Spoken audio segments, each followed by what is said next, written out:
Breaking news, tensions between Russia and the U.S. are growing hotter in the skies over Syria, but we sounded the alarm on something yesterday here on Countdown, that one misfire of a missile, either from the air by a Russian helicopter or from the ground by U.S.-supported rebels, that kills a Russian pilot or somebody related to the U.S., could start a huge conflict. To avoid that, the U.S. and Russia are holding a third round of talks today. They will apparently focus on avoiding those kinds of conflicts between their military air campaigns in Syria.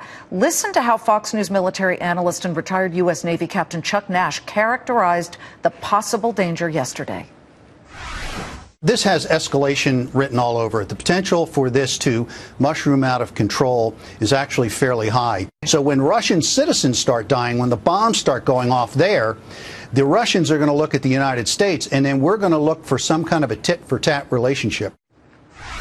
Relationship is, putting it mildly, amid the tangled geopolitics in the Middle East. There's another matter of national security.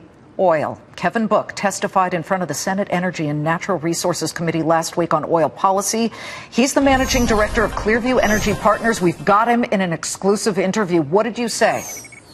Well, last week's discussion was about the size of the U.S. Strategic Petroleum Reserve, which is a resource which is part of the energy package of the last major disruption in the 1970s. 700 million barrels of crude oil. It's there for our refiners if supplies get cut off in the world. But right now, it's also looking like a great big funding source to Congress. And there's some people who think that it should be downsized because we have much more secure supplies from many more reliable providers like Canada. Yeah, the Strategic Petroleum Reserve, also known as the SPRO, as people in the business call it, it's right. Filled up for emergency situations.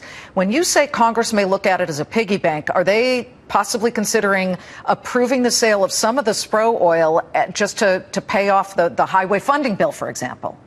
Well, not just an example, but in practice, that's what they're planning to do. It remains to be seen if they'll end up using it at the end, but I think it looks pretty good right now that they probably will. 101 million barrels, raising $9 billion to pay for highways. Highways are a much bigger political issue than 100 million barrels of crude oil. Most Americans don't even know is there. But it's a problem for a lot of reasons, in my view. First, you don't want to sell your oil at all if you need it in the future, and you don't know what the future is going to look like. And you just mentioned a number of alarming and very dramatic things that could happen. Sure. Second, there's the buy high, sell low practice, never really in the interest of the taxpayer. That crude's with more than the market will bear right now. But third, most importantly, spend energy security money on energy security, not on highways. Oil can be used as a piggy bank. It can be used as a weapon.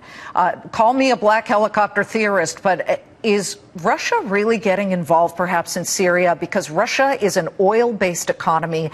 The low price we see, we just showed it, $46 and change per barrel, is killing their economy, Kevin. It's killing them. And so perhaps by getting involved and causing more strife and bringing their own helicopters in to bomb all kinds of rebels on the ground, is that raising the price of oil? We don't see it quite yet, but is that their eventual goal?